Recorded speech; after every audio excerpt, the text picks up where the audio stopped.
What is going on? Welcome to this week's what was it? What is this podcast called? I was like, I don't know. I don't know what's happening. I'm gonna be fine. I'm gonna be fine, guys. Welcome to this week's episode of the 1 Second of Strength podcast.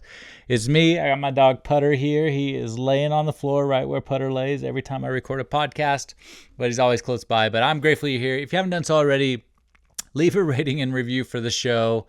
It takes like 30 seconds. And even if you don't want to leave a review, if you just go click that 5-star button, it helps me a ton. It helps get this message out to other people. And it's really the only way we can grow the podcast is by leaving a rating and review. And then also if you could share it with one other person, there's probably one person that could use this. But today we're going to talk about the permission we never really give ourselves. And we'll talk a little bit about what that means. But when I was little, I used to play the piano. I started playing the piano when I was 8 years old, maybe seven or eight. I wasn't great. I was okay. And, but it was piano and weekly practices. And if you've ever played the piano or you've ever played an instrument, then you kind of know how this goes. But I don't know. I didn't love it. It was fine. My mom made me do it. We'll talk a little bit about that in a little bit. But I don't know, 30-minute, I was supposed to practice 30 minutes a day. And anyway, when we moved from Utah to Oklahoma, where I did middle school and high school, I had this new teacher. Her name was Mrs. Norbeck, which is the most like piano teacher name you can possibly have, Mrs. Norbeck. And I don't know, she was fine. She was like any other piano teachers. I kind of thought all piano teachers were mean, but it was probably because I did not practice the piano the way I was supposed to practice. And so anyway, piano teachers were mean. And if you're watching this live on YouTube, you can watch all these episodes on YouTube, by the way. But if you're watching this live on YouTube, I've got I'm trying my best t-shirt on right now. Because I tried my best, kind of. And so, yeah, I don't know. I went to piano. It was fine. And then when I was 12 years old, I started playing the guitar, and I loved the guitar. Like, it was hard, it hurt my fingers, but I just loved everything about the guitar. And so, and I used to practice it a lot. And it wasn't even practice. I just loved to play the guitar. And I can still remember right now, like those days, those early days, I can remember the smell of the guitar. I can remember the feel of it, but I remember that it wasn't a task. It wasn't a chore. It was just a love. It was just a passion. And so one day I showed up at Ms. Norbeck's house for my 30-minute piano lesson.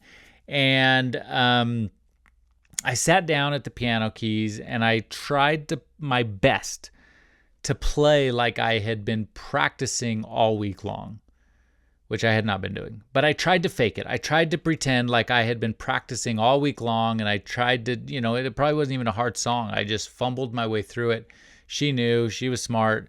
And she said, Tanner, did you practice your piano today? And I was kind of a smug little kid, and I just went, nope. And then she said, did you practice the guitar this week? And I went, yep, every day. And I drew it out just like that, just to like make it sting just a little bit more. And so right then, Miss Norbeck, she reached over the piano keys. She took my book, she folded it in half. She said, I'll call your mother. Please don't come back. And she kicked me out. I got kicked out of piano when I was 12 years old. And I don't know, that was a really long mile home. Like the first half of that drive, like my mom was not happy. I disrespected an adult. I had done something wrong. And it was not a good situation. And then she started to really recognize that maybe this was the best thing. Maybe I was leaning into something that wasn't right for me. And I think that what we have to recognize in life, and as we think about the permission that we never give ourselves, is I think we need to give ourselves permission to disappoint some people in pursuit of what matters most to us. And I'm not saying hurt people. I'm not saying I was very smug when I was little. I'm not saying hurt people. I'm not saying disrespectful or rude or anything like that. I'm just saying that people have priorities. People have goals. People have dreams.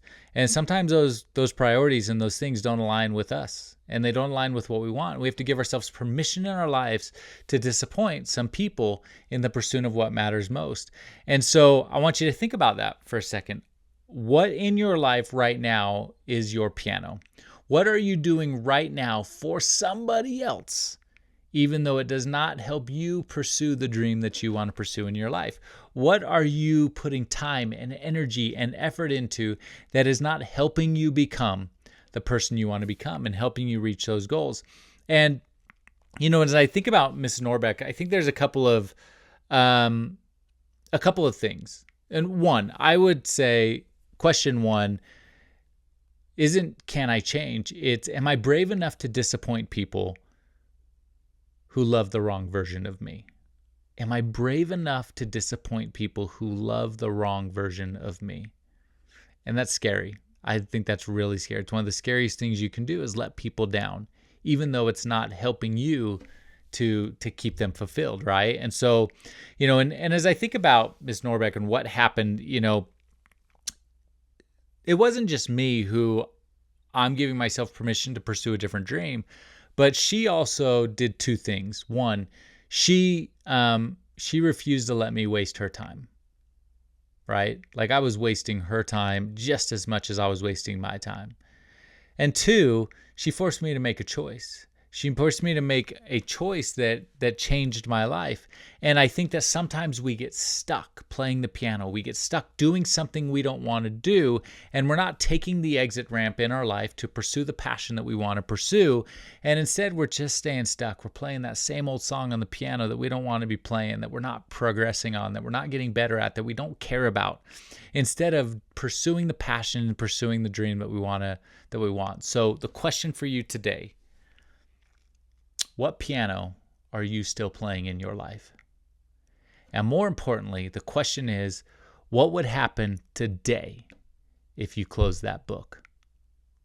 What would happen today if you closed the book and walked out and you gave yourself permission to do that? And I'm telling you right now, I'm giving you permission. I'm giving you permission to close the chapter, to close the book of your life that is not working in pursuit of your goals, your dreams, what matters most. Look, this life is short. I almost lost my mom 3 months ago. She's gratefully, she is doing very well today. But it was a reminder that life is really short. And, you can sit at the piano bench for the rest of your life, but it will never make you happy. Or you can close the book, you can walk out, you can pursue a new path, you can chase a new dream, you can become a different person, and you can be fulfilled fully by making that choice. I hope you make that choice today. I'm giving you permission to make that choice today, because when you do, you'll find freedom. And you know what it takes to close that book? It just takes one little second of strength. And you have it in you to do that. You have it in you, even if it's going to disappoint people, even if it's going to make people frustrated, even if it's scary, even if it's whatever. You have the power in 1 second of strength to make that hard choice. And the very next second will be the best second of your life. I hope this helps you today. Share it with someone. Man, do you play the piano? I don't. I do. I still play a little bit, but I'm not very good at it. And I just make things up. But to this day, I love the guitar. So anyway, what piano you're still playing? What would happen if you closed that book? It's time to find your 1 second of strength and find a new thing to change your life. I hope this helps you. I'll leave you the same way I always do. Go find your 1 second of strength and be happy.